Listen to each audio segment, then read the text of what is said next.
आज हमारे साथ मौजूद हैं पीएस जैन जी। जैसे नोएडा अथॉरिटी है कि काम अपने हिसाब परफेक्ट कर रही है, आपको लग रहा है? नहीं, नोएडा का बोर्ड है, उसमें हमारे एमएलए विधायक जी और सांसद जी भी मेंबर नहीं है। अच्छा। नोएडा का फंड इतना है कि नोएडा से फंड बाहर दूसरे डिपार्टमेंटों को ट्रांसफर हुआ है। जो यहाँ के जनप्रतिनिधि लोग हैं गौतम बुद्ध नगर के, इनकी बात को अथॉरिटी सुनती या नहीं सुनती? मैंने देखा है कि ये अपने रिकमेंडेशन लेटर भेजते हैं कि दिल्ली के इक्विवेलेंट नियर बाई सिटीज में वो सर्विसेज दी जाए कि लोग दिल्ली में ही आकर रहना ना पसंद करें, नियर बाई सिटी में भी शिफ्ट करें। कोनोरवा बना तो उससे आरडब्ल्यूए में कुछ इम्पैक्ट आया क्या, या कुछ चेंजेस हुए आरडब्ल्यूए में भी? मेरा मानना है कि सब ये आईवास है, इसका कोई फायदा नहीं है। अच्छा। ये सरकारी अधिकारी अपनी फॉर्मेलिटी पूरी कर रहे हैं। जैसे आज पूरे एनसीआर के अंदर पीने के पानी की दिक्कत है, तो हमने इसको कई बार उठाया है, क्योंकि गवर्नमेंट जागती जब है जब समस्या आ जाती है। डीएनडी जो समाप्त हुआ है, जैसे मैं देखता हूँ डीएनडी में अभी भी वो बने हुए बैरिकेडेड, वो क्यों बने, क्यों है, क्या वजह है? बैरिकेड्स बने हुए हैं क्योंकि मामला सुप्रीम कोर्ट में चल रहा था, लेकिन अब तो सुप्रीम कोर्ट से भी ऑर्डर हो गया। बहुत से फेडरेशन बनते हैं, एसोसिएशन बनते हैं, वो सिर्फ दिखाने के लिए होते हैं। हमारे पास कोई फंड नहीं है। जैसे मैंने कहा कि हम गवर्नमेंट के किसी फंड में इन्वॉल्व नहीं होते। करना तो प्रशासन को और सरकार को ही है।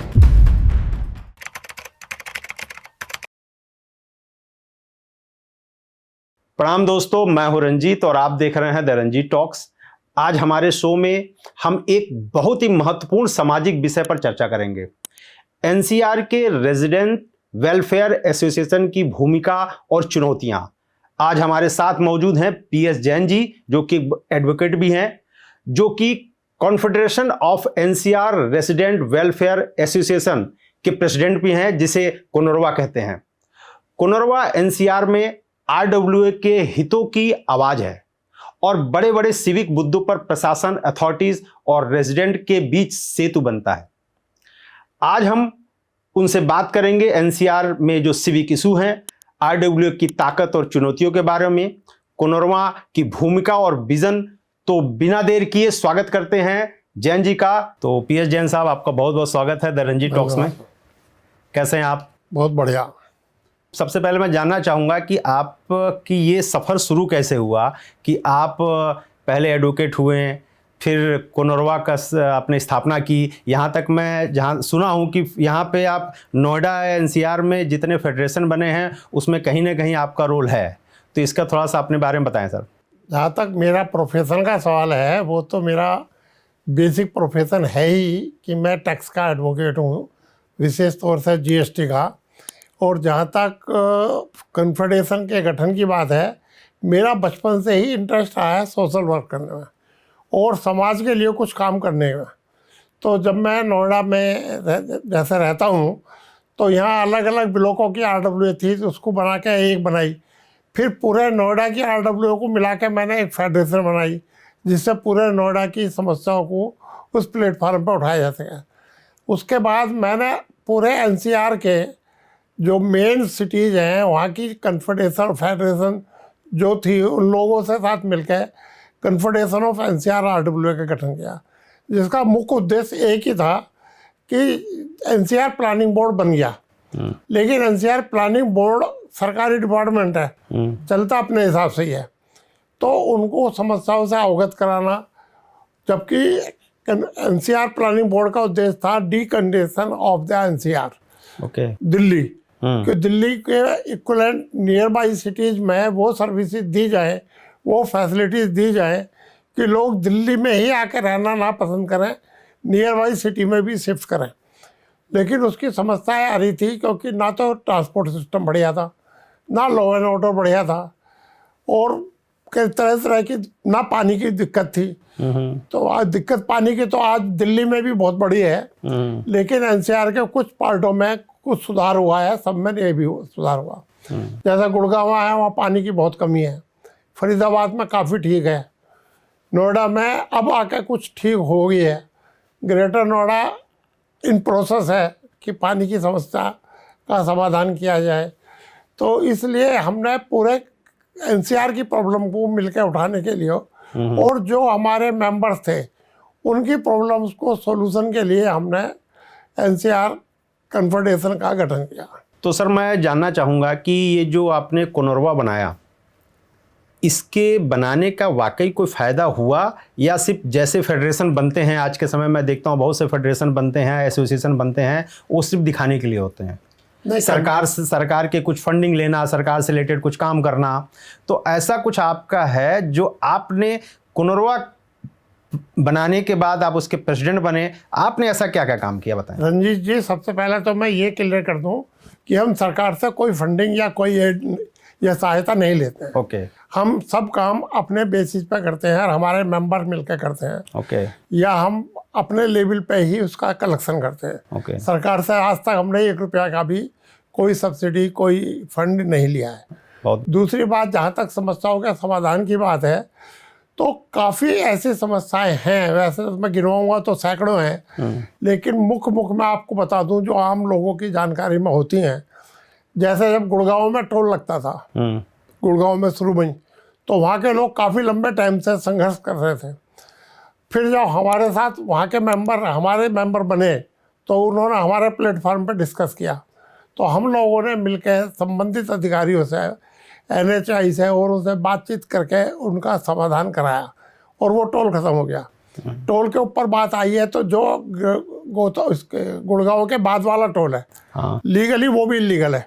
ओके।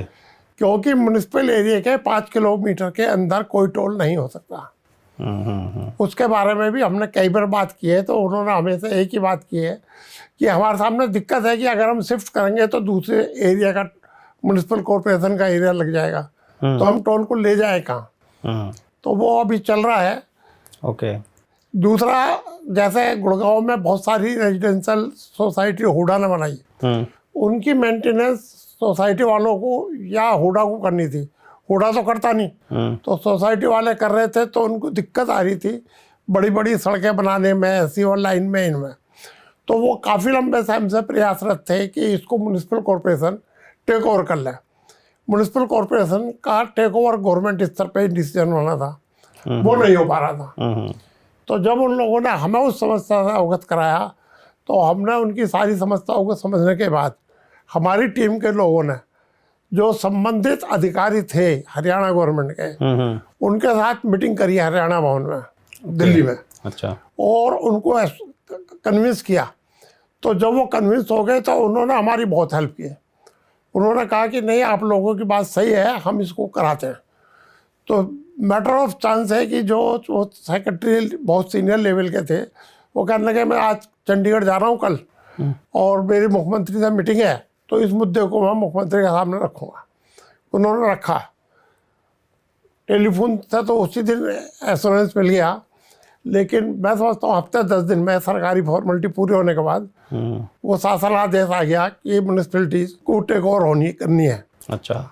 जिसके लिए वहाँ के लोग कई साल से प्रयासरत थे, नहीं हो पा रहा था। तो ऐसी बहुत सारी चीज़ें, जैसे DND है, DND को हटाने में मैं ये नहीं दावा कर रहा कि ये मेरे ही प्रयास से हटा है, लेकिन सभी लोगों ने जो प्रयास किया उसमें हमारा भी बहुत सार्थक रोल था। और उसके बाद ये DND जो है समाप्त हुआ। अच्छा, DND जो समाप्त हुआ है, अभी आपको लग रहा है DND, जैसे मैं देखता हूँ DND में अभी भी वो बने हुए बैरिकेडेड, वो क्यों बने, क्यों है, क्या वजह है? बैरिकेड्स बने हुए हैं क्योंकि मामला सुप्रीम कोर्ट में चल रहा था, लेकिन अब तो सुप्रीम कोर्ट से भी ऑर्डर हो गया। हमने पिछले दिनों नोएडा अथॉरिटी को लिख के दिया है कि इनको हटा दिया जाए, लेकिन कुछ लोगों का मानना है कि इनके लगे रहने से फायदा है। अच्छा। निकलने में आसानी होती है, वहाँ ज़्यादा कंजेशन एक साथ नहीं होता है, लाइन लग जाती है। यदि वो हट जाएगा तो निकलने में तो ज़्यादा आसानी होगी। नहीं, अब लोगों की अपनी अपनी सोच है। अच्छा। तो वैसा तो लिख के दिया है, क्योंकि जो जमीन DND को नोएडा प्राधिकरण ने दी थी, वो जो उनके ब्रिज में एलिवेटेड रोड में काम आई है, उसके अलावा की जमीन नोएडा अथॉरिटी को वापस लेनी है, क्योंकि अब दफ्तरों की तो जरूरत रही नहीं एकदम। तो वो भी कार्रवाई चल रही है, तो उसी के साथ ही एक साथ ही होगी। ओके ओके ओके सर, और क्या क्या चीज़ें हैं जो कुनरवा ने किए हैं? अभी तक स्वास्थ्य इंश्योरेंस के ऊपर GST लगता था। हमने उसके लिए सरकार से कई बार पत्र व्यवहार किया, संबंधित अधिकारियों से वार्ता की। उन्होंने ऐसा दिया कि ये हमारा कंबाइंड निर्णय होगा सारे स्टेट गवर्नमेंट के साथ। तो उसके बाद उनकी कमेटी ने इसको निर्णय लिया। अल्टीमेटली हमारी बात मान ली गई कि जितनी भी ये पॉलिसीज होती है इंश्योरेंस हाँ, की, हाँ। उन पे से हेल्थ वाली, उन पे से जीएसटी हटा दिया गया। दूसरा, मुझे बड़ा शौक है घूमने का, तो मेरी आदत है कि जहाँ मैं जाता हूँ तो वहाँ देखता हूँ कि क्या अच्छाई है, क्या कमी है। मैं विदेश भी जाता हूँ तो वहाँ भी अच्छाइयाँ देखता हूँ, वहाँ कमियाँ भी देखता हूँ। ऐसा नहीं है कि वहाँ कमियाँ नहीं हैं। तो मैं पिछले दिनों अंडमान निकोबार गया, तो वहाँ जंगल में निकलने के लिए कानवाई लगती है। तो हमें भी 6 बजे वहाँ के गाड़ी लगानी पड़ी, 5 बजे लगानी पड़ी, और गाड़ी निकलती है 7 बजे के बाद, जब सूरज निकल जाता है। तो वहाँ बहुत ही बड़ी दिक्कत थी सिविक फैसिलिटीज़ की। अच्छा। क्योंकि मेरा मानना है कि सुबह के टाइम हर एक आदमी को फैसिलिटीज़ की ज़रूरत होती है, और वहाँ इतना गंदा हिसाब था कि छोटा सा कमरा बिना लाइट के, पानी बह रहा है, बैठ नहीं सकते, निकल नहीं सकते। तो हमने भी उस समस्या का सफ़र किया। तो हमने उसको देखा कि भाई इसको ठीक होना चाहिए। उसके भगवान की दया से 1 महीने बाद ही हमें बाघा बॉर्डर जाना पड़ गया। तो जब हम बाघा बॉर्डर गए तो वहाँ हर आदमी 2 घंटे, 3 घंटे, 4 घंटे बैठना पड़ता है। उसमें महिलाएं भी होती हैं, बच्चे भी होते हैं, बुजुर्ग भी होते हैं, और शुगर पेशेंट भी होते हैं, जिनको टॉयलेट की ज़्यादा जरूरत होती है। तो वहाँ आए तो वहाँ भी अंदर से बाथरूम बाहर बह रहा सड़क पर, अंदर गंदगी मची पड़ी थी। तो उसी दिन मैंने तय किया कि अब मुझे इस पर कुछ करना चाहिए। तो जैसे ही मैं 2-3 दिन बाद नोएडा आया, तो मैंने पर्यटन मंत्रालय को चिट्ठी लिखी और हाउसिंग को लिखी कि भाई ये जो तुम्हारी गवर्नमेंट की स्कीम है स्वच्छ भारत, ये क्या स्वच्छ भारत है? पर्यटन का तो बिल्कुल खास तौर से ध्यान रखना चाहिए कि वहाँ साफ सफाई हो, और ये प्रॉब्लम है। मैंने राइटिंग में चिट्ठी भेज दी। तो वहाँ से 15 दिन बाद जवाब आया कि आपके सुझाव बहुत बढ़िया हैं, हम इस पर कार्रवाई कर रहे हैं, और हमने अंडमान निकोबार के गवर्नर को और पंजाब गवर्नमेंट को इसको लिख के भेज दिया है। तो उम्मीद है कि बहुत जल्दी आपकी समस्या का समाधान हो जाएगा। तो फिर मैं तो नहीं गया खैर दोबारा अंडमान। मैंने, जो आप जैसे मेरे दोस्त वहाँ गए, तो मैंने उनसे कहा कि वे देख के आना क्या स्थिति है। तो उन्होंने मुझे बताया कि आप बहुत बढ़िया वेल फर्निश्ड 5 स्टार वाली फैसिलिटीज़ के साथ बन गए हैं। वही हालत बाघा बॉर्डर पे भी हो गई कि वहाँ भी बहुत बढ़िया बन गए। अच्छा। तो मेरा तो उद्देश्य होता है कि पब्लिक को सुविधा मिलनी चाहिए। हम तो अपना सफ़र कर आए, लेकिन बाद में आने वालों लोगों को हो, देश की इमेज बढ़िया हो, वहाँ विदेशी भी आते हैं, देशी भी आते हैं, उन्हें लगे कि हाँ इंडिया में भी कुछ फैसिलिटीज़ है। एक अभी आप थोड़ा देर पहले बता रहे थे मुझे कि एक जो टोल के पास कोई उधर आप गए थे ना, जिम कॉर्बेट गए थे, कुछ हुआ था, क्या हुआ था वो? हम ऐसे घूमने की, जैसे मैंने बताया, घूमने की आदत है, तो हम जिम कॉर्बेट गए। तो उसी दौरान वहाँ पर जब गए तो टोल लगा, और वापसी में भी उन्होंने फुल टोल काट लिया फास्टैग लागू होने के बाद। अच्छा।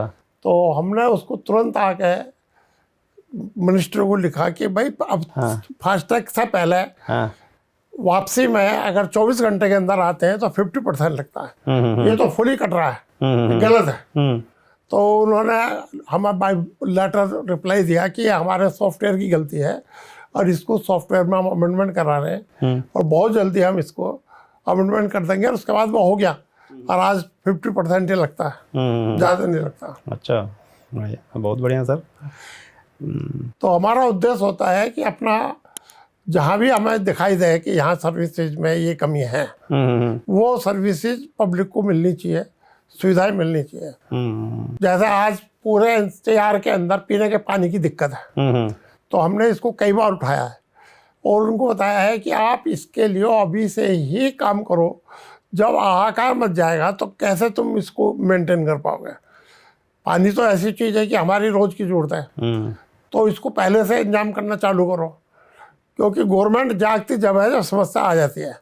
समस्या के आने से पहले प्लानिंग करनी चाहिए। तो वो भी हमने सेंट्रल गवर्नमेंट को और स्टेट गवर्नमेंट को लिखा है। हमने ये भी कहा है कि एनसीआर के अंदर वाटर लेवल बहुत कम होता जा रहा है, बहुत नीचे चला गया है, तो वाटर हार्वेस्टिंग करो। तो वाटर हार्वेस्टिंग पे कई म्यूनिसिपैलिटी और प्राधिकरणों का जवाब आता है। हमने नियम बना दिया है कि 100 मीटर पे से ऊपर के पे लागू होगा, 250 मीटर पे होगा, 500 मीटर पे होगा, और वो वाटर हार्वेस्टिंग के बिना हम कंप्लीशन नहीं देते हैं। मेरा मानना है कि सब ये आईवास है, इसका कोई फायदा नहीं है। अच्छा। ये सरकारी अधिकारी अपनी फॉर्मेलिटी पूरी कर रहे हैं। मुझे आज बता दो कि कितने गवर्नमेंट की जो बिल्डिंगें हैं उनमें कितनों में वाटर हार्वेस्टिंग है, और अगर है तो क्या वो चल रहे?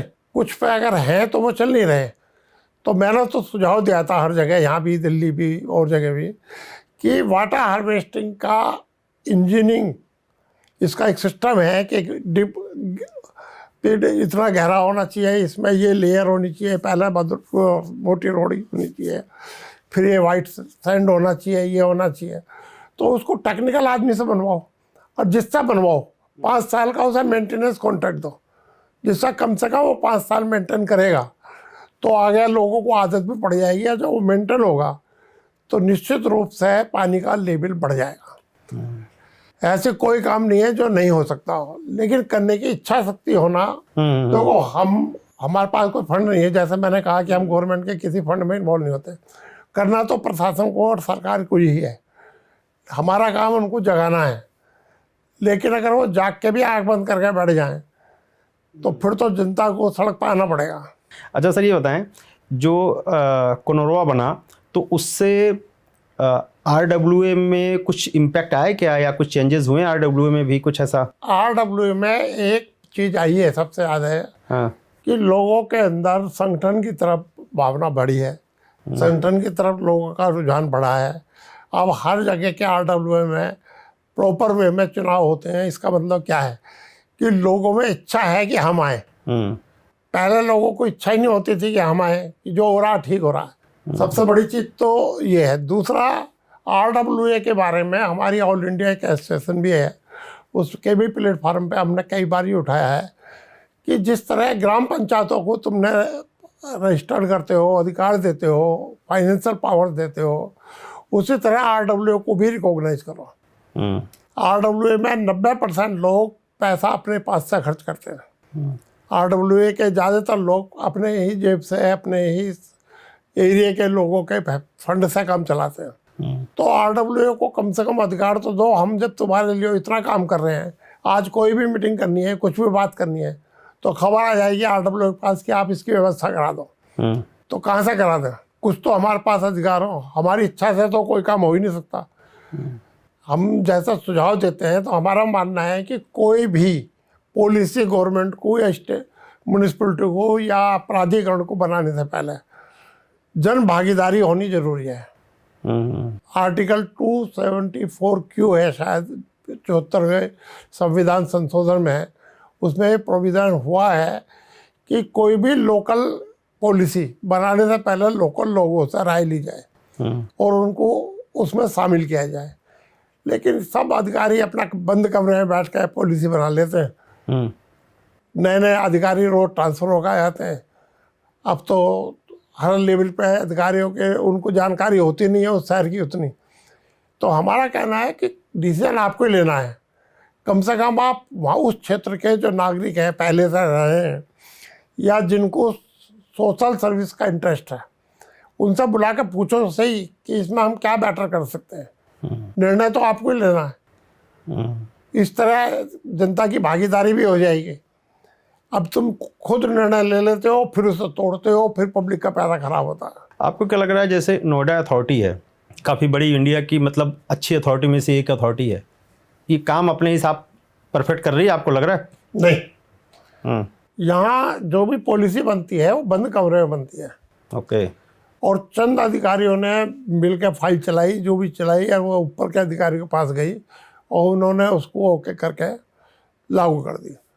मेरा मानना है कि हमारी नोएडा के लोगों की क्या आवश्यकता है वो नोएडा के लोग ही ज़्यादा बताएंगे। प्रायोरिटी कौन सी बेटर है, किसको हमें पहले देखना चाहिए, वो नोएडा के लोग ही बता सकते हैं। तो उनसे चर्चा तो करनी चाहिए। आज पूरा नोएडा जाम में फंस रहा है, आज तक इन पर नहीं हुआ। जाम की समस्या का समाधान नहीं हो पा रहा। क्यों नहीं हो पा रहा? जाम के बिना अगर जाम की समस्या ख़त्म हो जाए तो हमारा मूवमेंट कम हो जाएगा, टाइम कम लगेगा, हमारा फ्यूल कम लगेगा, शहर में आने जाने में लोगों को दिक्कत नहीं होगी। आज क्या है कि जगह जगह जाम लग जाते हैं। नहीं तो क्या अथॉरिटी, आपको लगता है कि आप श्योर हैं कि जनता से बात नहीं करती है? ना, जनता से बात नहीं करती या है। जनता के प्रतिनिधि से बात करती हो? नहीं, मेरा मानना है कि हमारे नोएडा के जो बोर्ड है, जहाँ तक नोएडा की बात है, हाँ। नोएडा का जो बोर्ड है उसमें हमारे एमएलए विधायक जी और सांसद जी भी मेंबर नहीं है। अच्छा। कम से कम उनको, वो हमारा जनप्रतिनिधि है, उनको बोर्ड में शामिल करना चाहिए ताकि वो जनता की कुछ बात वहाँ रख सकें। वो अपने हिसाब से निर्णय लेते हैं, सरकारी अधिकारियों का संगठन है तो वो अपने हिसाब से निर्णय लेते हैं। पब्लिक का इन्वॉल्वमेंट होना तो बहुत दूर की बात है। जब हमारे सांसद और विधायक जी ही उसमें सदस्य नहीं है तो जनता का रिप्रेजेंटेशन वहाँ कैसा होगा? जबकि नियम है। अच्छा। 74 अमेंडमेंट के बाद ये नियम है।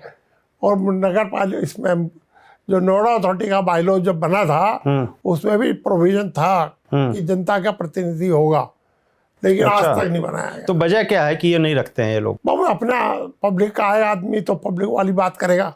तो ये अपने हिसाब से सरकार को चलाते हैं, अपने हिसाब से पॉलिसी बनाते हैं, अपने हिसाब से काम करते हैं। अभी रिसेंट की मैं बता दूं कि पानी की दिक्कत आ रही है इंदौर में, उसकी वजह से सब जगह जांच होती है। क्या प्राधिकरण ये बता सकता है कि रिजर्व, कोई रिकॉर्ड है इनके पास? बताने की बात नहीं कर रहा हूँ, रिकॉर्ड कि रिजर्वायर की कब कब कितनी सफाई हुई है, क्यों नहीं हुई? क्या कोई नियम है कि जो गंगा वाटर यहाँ आ रहा है उसके अंदर 12 का रो वाटर मिक्स कर देते हैं, वो भी खराब हो जाता है? क्यों? 12 के रो वाटर के पास वाटर ट्रीटमेंट प्लांट, जिस रिजर्वायर में इकट्ठा करते हैं 12 का पानी, water treatment, mini treatment plant हो और जब गंगा वाटर में मिलाया जाए, लेकिन ये करते ही नहीं है। बहुत ज़्यादा करी है तो कुछ रेन्यूअल बन गए। अब रेन्यूअल नहीं बने, पुराने रेन्यूअलों का क्या हुआ? रेन्यूअल कभी इस तरह बंद नहीं होता। अबेंडेंट जब होता है जब नीचे पानी खत्म हो जाए। तो पानी तो है, तो दिक्कत क्या थी कि इनके जो फिल्टर हैं वो सब चौक हो गए। चौक होने का कारण क्या है? मेंटेनेंस नहीं है। उस मेंटेनेंस के पैटी एक्सपेंसेस को बचा के, और आज हमारे एक एक रेन्यूअल पर करोड़ों करोड़ों रुपए खर्च हो रहे हैं। जब नदियों की सफाई होती है तो गंगा वाटर नहीं आता है। हाँ, तब नहीं आता। तो एक महीने इनके पास क्या बैकअप है सिवाय इसके कि 12 का पानी सप्लाई करते हैं या रेन्यूअल का पानी सप्लाई करते हैं। तो मेरे को एक चीज़ बताएं, अभी हमारे जैसे गौतम बुद्ध नगर की बात करूं, यहाँ पे लगभग 9-10 IAS हैं। यदि अथॉरिटी में बात करूं तो मैं, हर अथॉरिटी में 3-3, 4-4 IAS हैं। बिल्कुल है। और 3 अथॉरिटी है। तो ये लोग क्या उस लेवल के नहीं है क्या, या वो काबिलियत नहीं है इनकी कि ये जो है नोएडा के लोगों की परेशानी को समझ पाएं? काबिलियत तो है, मैं काबिलियत पर % नहीं लगाऊंगा, लेकिन इच्छा शक्ति नहीं है कि जाके पब्लिक से बात करें और वहाँ की समस्याओं को समझें। वो समझने की कोशिश नहीं करते। मैं यदि बात करता हूँ कॉमन पीपल से, जब भी बात करता हूँ जो मैं रोड पे, तो वो सब ज़्यादातर लोग को लगता है कि नहीं ठीक है, बहुत बढ़िया काम हो रहा है नोएडा में। जिससे भी मैं मिलता हूँ वो बोलते हैं हाँ ठीक है, हो सकता है उनसे मेरी मुलाकात नहीं होती है जो गांव के एकदम लोग हों जिसको प्रॉब्लम हो रही हो, लेकिन कॉमन जो लोग, क्योंकि नोएडा में आपको पता है ज़्यादातर लोग बाहरी हैं, इनको सुबह 9 से 5:30 ड्यूटी करनी है या नाइट ड्यूटी करनी है, इनको बहुत ज़्यादा वैसी प्रॉब्लम नहीं है। लेकिन जब मैं इनसे मिलता हूँ तो बोलते बहुत अच्छा है, साफ़ सुथरा बहुत अच्छा है, रोडें बहुत अच्छी हैं, तो उनको तो फील लग रहा है। देखो, जहाँ तक रोड की बात है, नो डाउट रोड बहुत बढ़िया चौड़ी चौड़ी बनी है, लेकिन रोड की ही मैं आपको बता दूं कि आप किसी रोड पे भी गाड़ी 50-60 की स्पीड पे चला लो तो बबलिंग करेगी, धचके खाएंगे, गड्ढे होंगे। तो जो क्वालिटी होनी चाहिए वो नहीं है। आम पब्लिक को तो इन सब चीज़ों का पता इसलिए नहीं लगता कि जब वो जाते हैं तो ट्रैफिक इतना जाम होता है कि वो इस गाड़ी की स्पीड 25-30 पर आती ही नहीं है। 25, 30, 40 चलते हैं तो सुपर होता नहीं। जो ये सीवर लाइन या और कोई लाइन घेरते हैं उसके बाद उस रोड की प्रॉपर मेंटेनेंस नहीं होती। जैसे अभी रिसेंटली 27 सेक्टर और 19 सेक्टर के बीच में जो सीधी रोड गई है उसके ऊपर इन्होंने पानी की लाइन बदली थी या सीवर की लाइन बदली थी, तो उसके बाद जो उसकी रिपेयर की गई है, पहली बात तो उसमें बहुत लंबा टाइम लगाया, इतना नहीं लगना चाहिए। दूसरी बात कि जो बनी है जगह जगह जगह जगह गड्ढे हैं। आप आओ, मैं चलो आपको दिखा दूंगा, या कोई अधिकारी आना चाहे तो मैं उसको दिखा दूंगा। वो इतने गड्ढे हैं तो मुझे नहीं समझ में आता कि जिस ठेकेदार ने वो सड़क बनाई है, जिस इंजीनियर ने उसका इंस्पेक्शन किया है, उसने क्या देखा है। और पेमेंट होगी हमारा पेमेंट पर तो कोई इंटरफेयर है ही नहीं। तो पेमेंट करो, सब काम करो, लेकिन कम से कम जनता की समस्याओं को तो समझो। आज अगर तुम कैम्ब्रिज स्कूल से और 19 सेक्टर के ए ब्लॉक वाली रोड पर लास्ट तक जाओगे तो गारंटेड है कि कम से कम 10 जगह आपको अच्छी खासी धज्जी मिलेगी, जिसको रिपेयर हो सकती थी, बहुत ज़्यादा कॉस्ट नहीं आ सकती थी। लेकिन इंजीनियर लोग एक ने फाइल करी, दूसरे ने उस पर ओके करी, तीसरे ने साइन करा और चौथे ने पेमेंट रिलीज करके ख़त्म कर दिया। प्रैक्टिकली जाके लोग देखते नहीं हैं। समस्या ऐसा नहीं है कि इनको ज्ञान नहीं है, रहते तो ये भी नोएडा में ही है, निकलते तो हैं सड़क पर, मार्केट तो जाते होंगे बच्चों के साथ, तो दिक्कत तो इन्हें दिखती होगी, लेकिन करते नहीं है। ऐसा नहीं है कि इनको समस्याएं नहीं दिख रही होंगी। नहीं तो करते नहीं है, करना नहीं चाहते हैं, दो अलग अलग चीजें हैं। दोनों ही चीज एक दूसरे की पूरक हैं। करना चाहते हैं, नहीं हो सकता है इनके कोई प्रॉब्लम्स हो जिसकी वजह से वो नहीं कर पा रहे हो, करना चाह रहे हो, लेकिन कि नोएडा के अंदर फंड की कोई कमी नहीं है। नोएडा में बहुत फंड है, और नोएडा का फंड इतना है कि नोएडा से फंड बाहर दूसरे अथॉरिटियों को, दूसरे डिपार्टमेंटों को ट्रांसफर हुआ है, जो कि नहीं होना चाहिए, क्योंकि नोएडा का फंड नोएडा की जनता का है। नोएडा से ट्रांसफर हुआ कहाँ? जैसे आप एयरपोर्ट बन रहा है, हाँ, वहाँ इतना पैसा नोएडा से क्यों गया, सरकार को देना चाहिए। या जब से यमुना अथॉरिटी बनी तो नोएडा का फंड गया, वहाँ ट्रांसफ़र हुआ। जब ग्रेटर नोएडा अथॉरिटी बनी वहाँ ट्रांसफ़र हुआ। वो पूरा आया नहीं आया, किसके पास रिकॉर्ड है? कभी ये पब्लिक को बताते हैं? हम ये नहीं कह रहे कि वो विकास में नहीं लगा पैसा, विकास में लगा, लेकिन नोएडा का पैसा तो नोएडा को मिलना चाहिए ना, या उसका रिटर्न मिलना चाहिए कुछ, तो वो नहीं है। अब जैसे न्यू नोएडा बन रहा है, वहाँ ज़मीन का जो भी एक्विजिशन होगा उसका भुगतान मैक्सिमम कहाँ से होगा? नोएडा अथॉरिटी से। तो पैसा नोएडा का है। अब उसे न्यू नोएडा कहो कि जी उन लोगों का भी पैसा है, तो अभी तो वो नहीं है। जब डेवलप हो जाएगा, जब उन लोगों का पैसा भी मान लेंगे कि कंबाइंड वो है। तो अब अभी जो न्यू नोएडा कौन देख रहा है? न्यू नोएडा के अंदर में है या ग्रेटर नोएडा या किस? न्यू नोएडा भी हमारे नोएडा अथॉरिटी के प्राधिकरण के सीओ ही देख रहे हैं। अच्छा। तो इसलिए संभावना पब्लिक को ज़्यादा है कि यहाँ से ही ज़्यादा पैसा ट्रांसफ़र होगा, क्योंकि कंपेरेटिवली पैसे का सरप्लस नोएडा अथॉरिटी के ही पास है। अब हमारे यहाँ के जो सीओ महोदय हैं, डॉक्टर लोकेश एम, विद्वान हैं, कोशिश करते हैं, जाते हैं। मैं ये नहीं कहता कि ये करते नहीं है, सर्वे कोशिश नहीं करते, लेकिन एक आदमी कहाँ तक जाएगा, कितने देखेगा? एक ही आदमी को अगर इतने चार्ज दे दोगे, मेट्रो का चार्ज भी उनके पास है, नोएडा का चार्ज, आज नोएडा कितना बड़ा हो गया है, लगभग 250 के करीब सेक्टर बन गए। तो वो कितनी जगह आदमी देख लेगा? वो सब नीचे वालों के ऊपर ही डिपेंड करेगा, जो उसके पास फाइल आएगी वो उसी को देखेगा।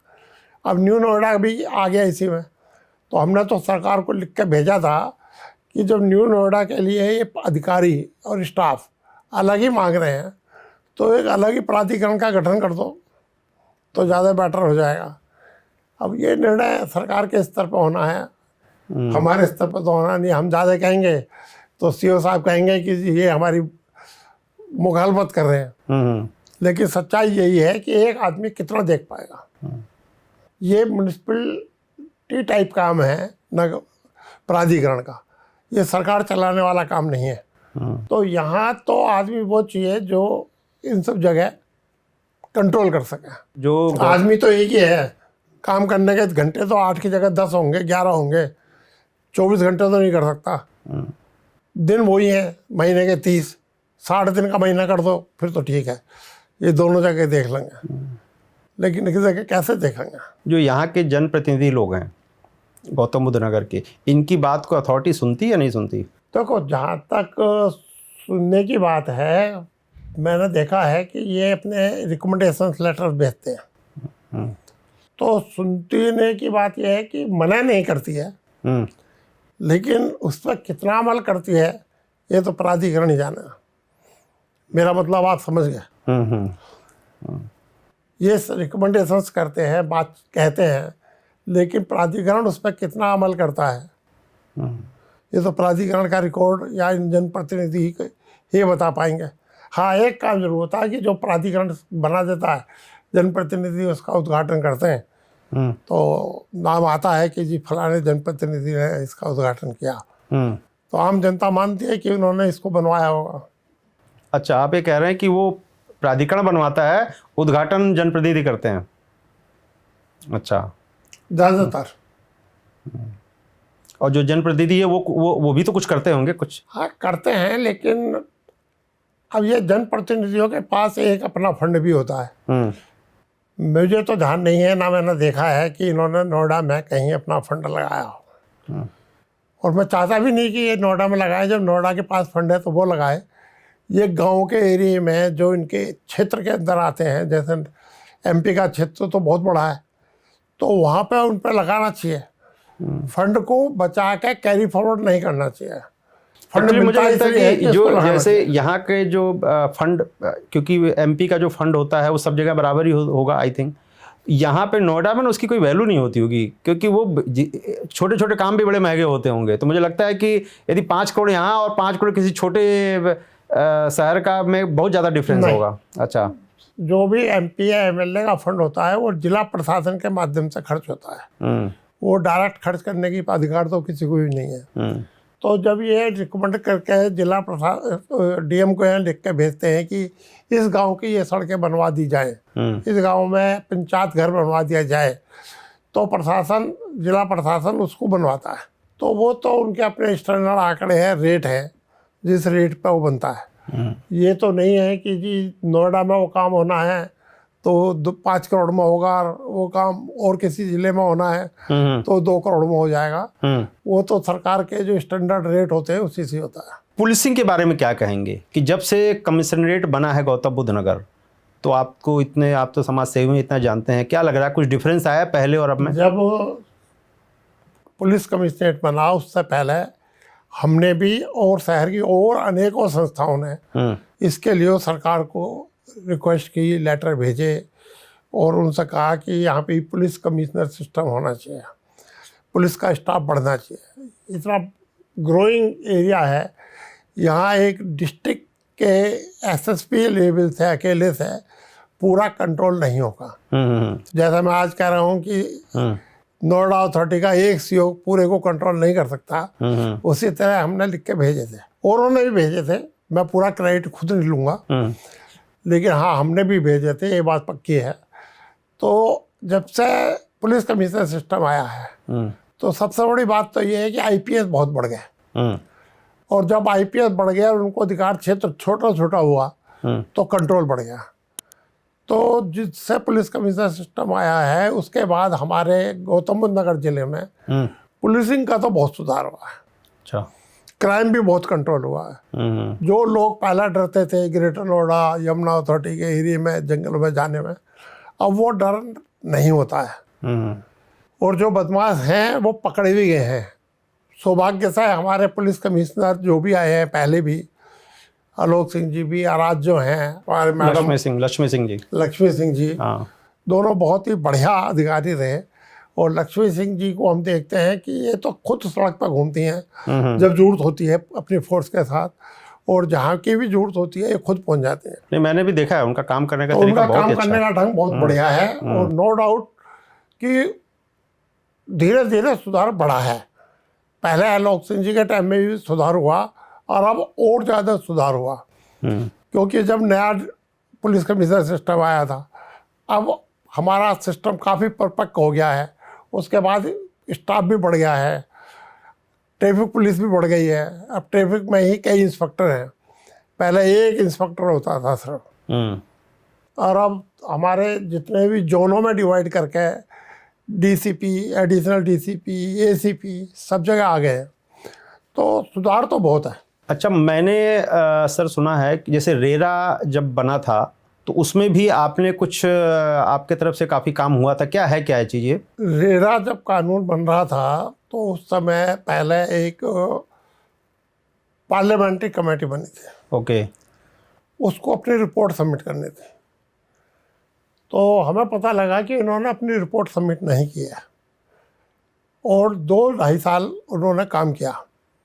काम रिपोर्ट जमा ना करने के, उस समय के चेयरमैन थे शरद यादव, तो हम लोगों ने उनसे मीटिंग की। तो उन्होंने कहा कि भाई रिपोर्ट तो तैयार है लेकिन एजेंडे में मेरा नाम ही नहीं है, तो मैं पार्लियामेंट की पटल पर कैसे रखूं। और दिक्कत क्या थी कि अगर वो पटल पर रखा जाता तो कार्रवाई उससे आगे की होती, वरना फिर हम 2.5 साल पीछे चले जाते हैं। तो हमारा एक डेलीगेशन उनसे मिला था। उस समय कांग्रेस की गवर्नमेंट थी, उनके लोग भी हमारे साथ गए और हमने उनको कन्विंस किया कि भाई आपको ये पटल पर रखना चाहिए। तो उनकी समस्या थी कि मैं पटल पर कैसे रखूं जब मेरा एजेंडा ही नहीं है। तो जो एक कांग्रेस के नेता थे, काफ़ी अच्छे थे, प्रभावशाली, उन्होंने कहे सुन के और पार्लियामेंट के पटल पे पहला एजेंडा इनको दिया और इनसे कहा कि तुम 10 बजे जाके उसे प्रेजेंट कर दो। ये गए और 10 बजे से प्रेजेंट कर दिया। तो वो जो हमारा बैकलॉग लगना था टाइम का, वो नहीं लगा और उस पर आगे कार्रवाई हुई। उसके बाद में एक अलग से नई कमेटी बनी थी जिसकी सुनवाई पार्लियामेंट या इलेक्शन के अंदर चल रही थी। तो उसमें लोकसभा के भी या राज्यसभा के भी काफ़ी एमपी थे, तो काफ़ी लोग उसको एक्सप्लेन करने वहाँ गए। तो उन्होंने काफ़ी लोगों को बुलाया जिन्होंने उस पर लेटर दिए थे, हमें भी बुलाया। तो जब हमारा नंबर दूसरे तीसरे दिन आया तो हमने काफ़ी डिटेल बना के लेके गए थे। तो उन्होंने कहा जैन साहब, आपका संगठन का पहला ऐसा प्रपोजल आया है जो पूरे हिंदुस्तान को इफेक्ट करता है और आपने सबके बारे में सोच के इसको सुझाव दिए हैं, वरना ज़्यादातर अपनी सोसाइटी की बात करते हैं, अपने एरिया की बात करते हैं। तो आप एडवोकेट हो तो क्या आप हमें इसका वो बना के दे सकते हैं कि प्रेजेंट प्रपोज क्या है, इसमें क्या होना चाहिए। तो हमने उनको बना के दिया। हमने उनको बहुत सारे लॉजिकल सुझाव दिए कि कोस्ट वाइज, तुम आज एक बॉम्बे में फ्लैट बन रहा है, आज एक नोएडा में बन रहा है, एक मोदी नगर में बन रहा है, तो उनकी कोस्ट अलग है, तो कोस्ट का परसेंटेज ठीक करना चाहिए। ऐसे बहुत सारे सुझाव हैं। मैं इस चैनल पे इसको डिस्कस करने बैठूंगा तो बहुत दिक्कत हो जाएगी, आपको बहुत लंबा हो जाएगा। अच्छा, ये तो हमने उसमें काफ़ी सुझाव दिए और काफ़ी सुझाव देने के बाद ज़्यादातर अमेंडमेंट जो हमने प्रपोज किए थे, जो भी पार्लियामेंट्री कमेटी को ठीक लगे, उन्होंने उनको एक्सेप्ट किया। ओके। और वो हुआ। हमने उसके बाद एक मीटिंग भी करी थी, सेमिनार।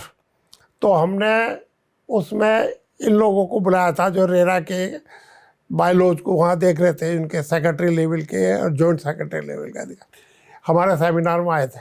उन्होंने वहाँ उसके बारे में डिटेल में बताया और उस समय हमने यूपी गवर्नमेंट के मंत्री को भी बुलाया था। तो उस सेमिनार के अंदर उन्होंने भी ऐसा किया कि हाँ, ये स्टेट गवर्नमेंट को भी इसके ऊपर काम करना पड़ेगा और हम इतनी जल्दी इस पर काम कर देंगे। तो हमारा प्रयास यही था कि भाई ये रेरा नियम है, तो जो इसमें खामियां लग रही हैं मोटे तौर पे, यूँ तो अमेंडमेंट हमेशा पार्लियामेंट में भी हो रहा है, उसमें भी हो रहा है हमारे कॉन्स्टिट्यूशन में, तो ये कोई ऐसा एक्ट तो है नहीं कि जिसमें अमेंडमेंट नहीं हो सकता, लेकिन फिर भी जितनी समस्याएं फिलहाल कम हो सकती हैं उनको कम करना चाहिए।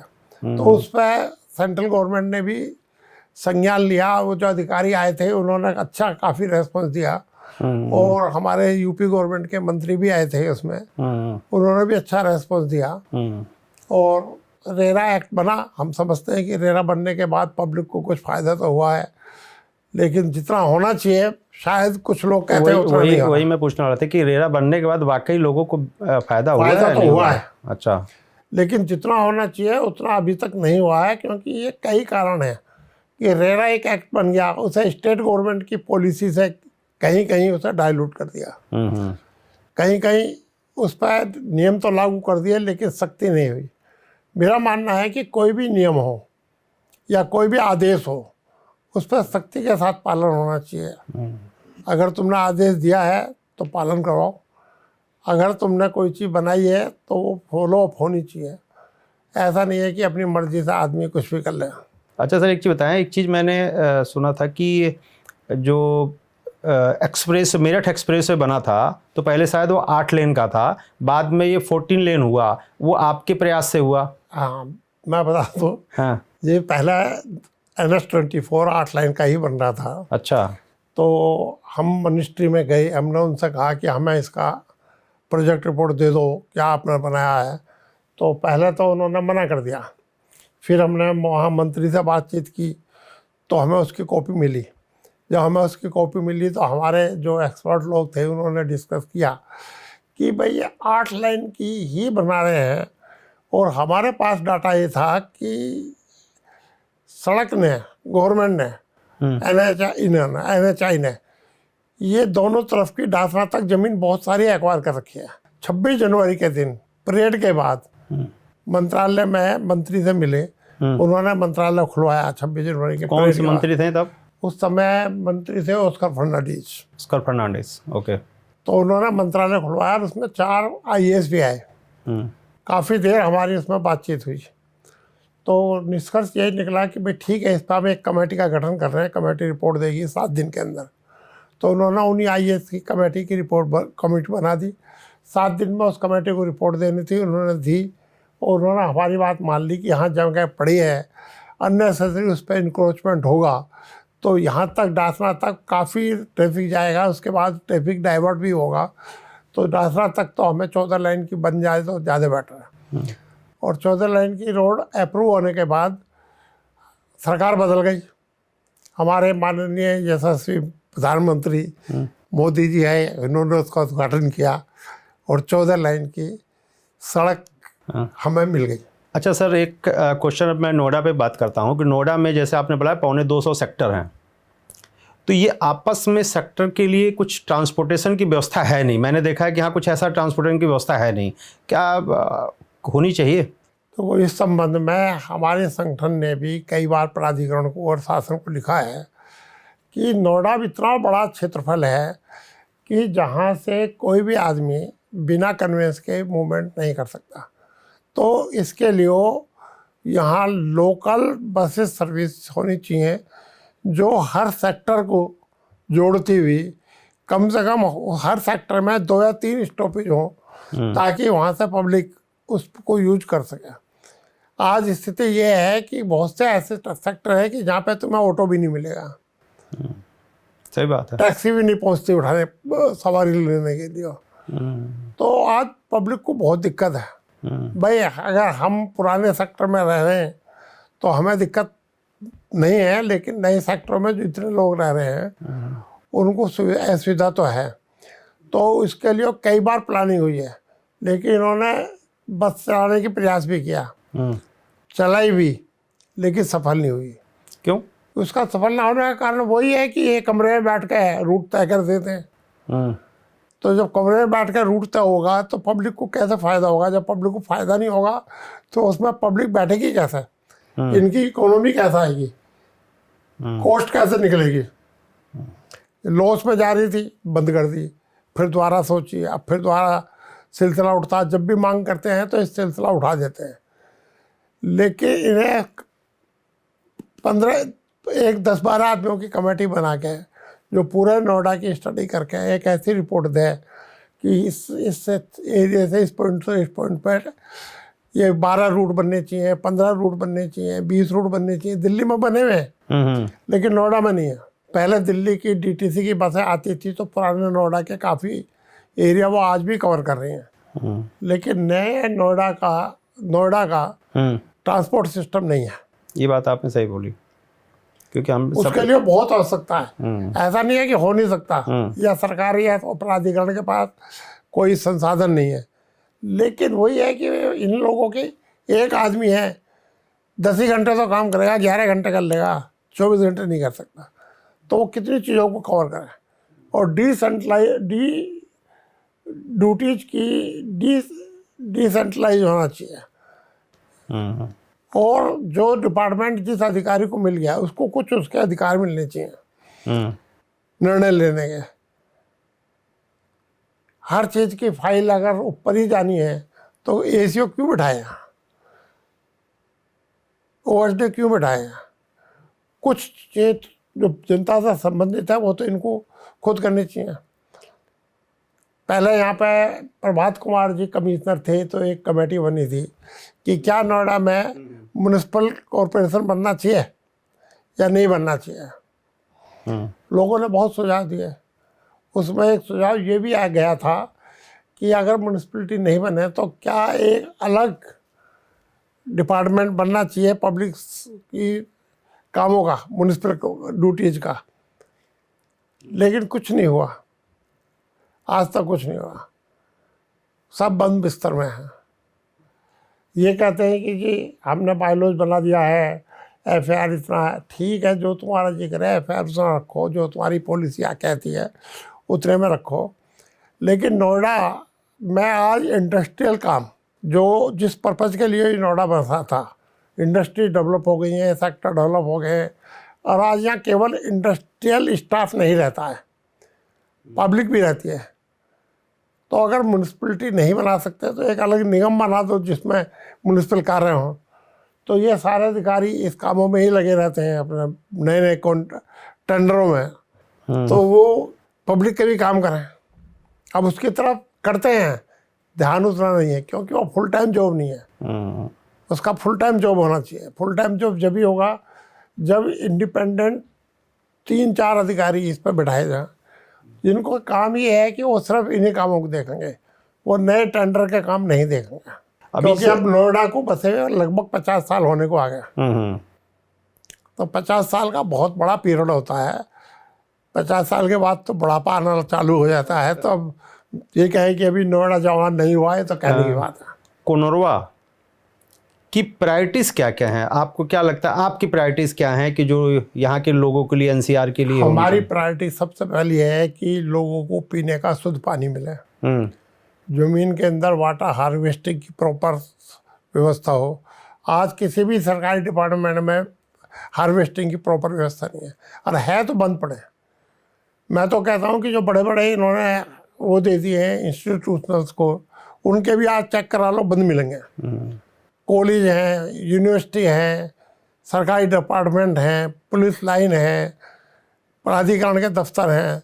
जब प्राधिकरण का अपना दफ्तर का बरसात का पानी तो रुकता नहीं है, तो क्या उस बरसात के पानी को उसमें भेज रहे हैं, गंदगी को? तो पहले सरकारी जगहों पे, बड़ी बड़ी इंडस्ट्रीज में, इनमें सब में लागू होना चाहिए। और ये बहुत मोटा खर्चा नहीं है, चाहे ऐसे प्राधिकरण को अपने खर्चे पे करें या CSR के माध्यम से लोगों को 10-10, 20-20 एरिया दे दें कि वो उस पर कराएं, और 5 साल का रेगुलर कॉन्ट्रैक्ट भी हो मेंटेनेंस का। तो हमारा प्रायोरिटी है पानी पीने का, वाटर हार्वेस्टिंग, ग्राउंड वाटर का, पब्लिक की सिक्योरिटी का। हमने पहले भी इस बात को उठाया था कि पूरे NCR की पुलिसिंग का आपस में कोऑर्डिनेशन हो। क्राइम करा नोएडा में, भाग गया दिल्ली में, तो यहाँ का आदमी हाथ ही पकड़ता रह जाए कि हम कैसे पकड़ा, क्यों? और जो मेन पर्पज़ है इंटीग्रेटेड ट्रांसपोर्ट सिस्टम, एक स्टेट से दूसरे स्टेट में जानी चाहिए। पहले दिल्ली की टैक्सियाँ नोएडा में नहीं आती थी। ये हमने काफ़ी लिखत पढ़त करी थी। उस समय ये पॉलिसी बनी थी कि हाँ हम NCR का परमिट देंगे। तो ये आज ये फ़ायदा है कि दिल्ली की टैक्सी आ जाती है, वरना मयूर विहार पकड़ा हो जाता था, वहाँ से दूसरी टैक्सी पकड़ो। तो बहुत दिक्कत थी। जो ये मेट्रो लाइन है, लाइफ लाइन है। जब ये नोएडा के लिए मेट्रो की लाइन बनी थी, प्रपोज हुई थी, तो प्राधिकरण में उस समय काफ़ी मतलब बहुत ज़्यादा विकास कार्य चल रहे थे, लेकिन बहुत अर्ली स्टेज पे थे, तो कोई भी अधिकारी इस पर ध्यान नहीं दे रहा था। हमारी संस्था ने, जो पहली वाली संस्था है, उसने इस पर उनसे वार्ता की और उनको रिक्वेस्ट किया, वो निकली, बनी। तो आज ये लाइफ लाइन है हमारी। अगर हमारे मेट्रो ना हो तो सड़क पर चलना ही मुश्किल हो जाए। तो फिर ये भी बात हुई कि भाई इसको एक्सपेंड करो। तो ग्रेटर नोएडा के लिए उन्होंने नई अलग कॉरपोरेशन बना दिया। अब पता नहीं कितना सक्सेस है कितना नहीं है, उसकी बैलेंस शीट कभी पब्लिकली बाहर आई नहीं है। चलो। और हमारे जैसे फरीदाबाद के लोग कहते थे कि हमारे यहाँ बनाओ, तो हमने फिर फरीदाबाद के लिए वहाँ के जो मेट्रो का चेयरमैन थे उनसे मिले, उनको प्रपोज किया। उन्होंने कहा कि काम चल रहा है, तो चल रहा था नो डाउट। हमारे जाने के बाद वो थोड़ा एक्सपीडाइट हो गया और फरीदाबाद तक मेट्रो लाइन चली गई, अब गुड़गांव तक भी चली गई। अब तो मेट्रो का एक जाल है। सिर्फ हमारा नोएडा की मेट्रो को छोड़ के सारी दिल्ली में DMRC ही काम कर रही है। तो पता नहीं क्यों नोएडा की एक अलग बनाई गई, इसका उद्देश्य क्या था तो ये तो भगवान ही जाने या वो बनाने वाला जाने। नहीं, कुछ अच्छा ही होगा, यदि बना है तो हो सकता है कुछ अच्छा तो होगा। इसी बात को उम्मीद करते हैं कि अच्छा ही होना चाहिए। होगा। सर, मैं एक लास्ट क्वेश्चन आपसे करूंगा कि यहाँ की नोएडा NCR की जो भी जनता है उनके लिए आपके सुझाव क्या हैं जो कि ये लोग माने और उसको पालन भी करें? ऐसे कोई सुझाव है तो प्लीज़ आप दीजिए। कि प्रशासन और सरकार और प्राधिकरण का तो जिम्मेदारी है ही, उतनी ही जिम्मेदारी पब्लिक की भी है। जैसा है कि हम चाहते हैं कि शुद्ध वाटर मिले, तो वाटर की वेस्टेज कम से कम करें, क्योंकि पानी की कमी तो है ही। दूसरा, हम चाहते हैं कि शुद्ध हवा मिले, तो पोल्यूशन फ्री हो, तो उसके लिए भी हमें ऐसे काम करने चाहिए कि जिससे पोल्यूशन ना डेवलप हो। जगह जगह जो लोग आग जला लेते हैं, ये कर लेते हैं, तो वो पोल्यूशन का बहुत बड़ा कारण है। और जाम लगना भी पोल्यूशन का बहुत बड़ा कारण है। अगर जाम लगेगा तो वहाँ गाड़ियाँ चलती रहेंगी, स्टार्ट रहेंगी, तो पेट्रोल हो या डीजल हो जो भी फूकेगा उससे नो डाउट पोल्यूशन तो होना ही है। तो ट्रैफिक के रूल्स का पालन करें। जरूरी नहीं है कि अब मैं बाहर जाओ तो सारी गाड़ियाँ, चाहे 50 गाड़ी हो, लाइन में सीधी लगेंगी। यहाँ सड़क चौड़ी इसलिए नहीं है कि उसकी 4 लाइन बना दी जाए। और सबसे बड़ी दिक्कत है कि जो ऑटो वाले हैं कट मारते हुए वो रेड लाइट पर सबसे आगे जाकर खड़े हो जाते हैं। दूसरा दिक्कत क्या है कि ट्रैफिक के मामले में मैं बता दूं कि जाना उसे राइट है किसी भी गाड़ी वाले को, चाहे मेरी हो या किसी और की हो, वो लेफ्ट में भी जाके चौथी या 5वीं लाइन बना लेगा। और जब ग्रीन होगी तो पहली लाइन से क्रॉस सबको रोकता हुआ राइट टर्न लेगा। क्यों भाई? तो पीछे खड़ा हो जा भैया, तेरे वजह से ट्रैफिक लाइट का आधा टाइम तो खराब हो गया। दूसरा, ट्रैफिक इंजीनियरिंग बहुत बढ़िया नहीं है। अगर हमें लेफ्ट मुड़ना है तो हमारा लेफ्ट तो क्लियर होना चाहिए, होता ही नहीं है। क्यों नहीं होता है कि जो लेफ्ट पे आपको कर्व आर्च बनाना है वो उतना बढ़िया नहीं बना है कि जो वहाँ तक को ट्रैफिक ना रोके। सीधा जाना है, लेफ्ट का रास्ता रोक कर खड़ा हो जाएगा। तो वो मेंटलिटी हमें भी अपनी बदलनी पड़ेगी। रेड लाइट क्रॉस नहीं करनी चाहिए, रफ ड्राइविंग नहीं करनी चाहिए, चाहे वो ऑटो वाला हो, चाहे कार वाला हो, चाहे बस वाला हो, जो भी है हमें ट्रैफिक के नियमों का पालन करना चाहिए। जो नियम बनते हैं ये जनता की सुविधा के लिए और सुरक्षा के लिए है। अगर हम ही उनका पालन नहीं करेंगे तो ये ट्रैफिक स्टाफ कितना सुधारेगा? वो तो सुधारे उनको जो गलती कर रहे हैं। अगर गलती करने वाले ही 25% रह जाए, 75% सुधर जाएं तो काम आसान हो जाएगा। लॉ एंड ऑर्डर बहुत बढ़िया है, नोएडा में तो है ही है बढ़िया, बाकी और जगह भी काफ़ी ठीक है। लॉ एंड ऑर्डर की इतनी बड़ी दिक्कत नहीं है। इनका आपस में कोऑर्डिनेशन होना चाहिए, जिससे कि एक स्टेट से कोई या एक शहर से गलती करके क्राइम करके कोई दूसरे शहर में ना बच सके। तीसरा, मैं ये कहूँगा कि बहुत ज़रूरी है कि जितने भी PG और किराएदार हैं उनका वेरिफिकेशन होना चाहिए। हमारी पुलिस कर रही है लेकिन अभी भी काफ़ी सक्सेस उसमें मुझे दिखाई नहीं दे रही। अगर उसका नियम बना के सख्ती कर दी जाए कि तुम्हारी जिम्मेदारी है, चाहे वो मकान का किराया लैंडलॉर्ड हो, चाहे वो PG का ओनर हो, तो ये उसकी जिम्मेदारी है कि उसका वेरिफिकेशन कराए। उससे भी कुछ क्राइम कम हो सकता है, वरना कोई भी आदमी आके यहाँ रह लेगा, पता ही नहीं लगेगा कि कौन रह रहा है। अब वो जो लोगों को कोई टेंडेंसी है ना कि जी मेरा फूफा का लड़का है, मेरी बुआ का लड़का है, आ गया। नहीं, अगर कोई रह रहा है तो उसका आइडेंटिफिकेशन आधार कार्ड, उसका वेरिफिकेशन, उसका फोटो उस पीजी में होना चाहिए, चाहे वो 2 दिन के लिए आया है। 2 दिन तो बहुत है क्राइम करके भागने के लिए। तो ये रिकॉर्ड एक अलग, मैं तो चाहूँगा कि हमारे पुलिस कमिश्नर महोदया से मैं अनुरोध करूँगा कि इस पर एक अलग ही छोटा सा डिपार्टमेंट बना दें, जिसमें एक सीनियर अधिकारी के साथ जो ये एश्योर कर लें, एक बार एश्योर करने की ज़रूरत है, फिर तो सब यूज टू हो जाएंगे कि सबका वेरिफिकेशन हो गया। बहुत ज़रूरी है, सुरक्षा के लिहाज से ज़रूरी है। जो एक क्रिमिनल आतंकवादी होते हैं ना, वो जहाँ उन्हें घटना करनी होती है वहाँ नहीं रुकते, वो दूसरी जगह रुकते हैं। तो हमारी सुरक्षा इसी में ही है कि हम कानून का पालन करें, सरकार के प्राधिकरण के म्यूनिसिपैलिटी के सहयोग करें, लेकिन म्यूनिसिपैलिटी भी हमारा सहयोग करे। उनकी भी जितने हमारी अधिकार और दायित्व हैं, कुछ दायित्व उनके भी हैं, और जनता की भागीदारी करें, निर्णय खुद लें। भागीदारी नहीं होगी तो कुछ नहीं होगा। RWO को मान्यता दें, उनको रिकॉग्नाइज करें। फाइनेंशियल पावर्स मत दो, लेकिन रिकॉग्नाइज तो करो।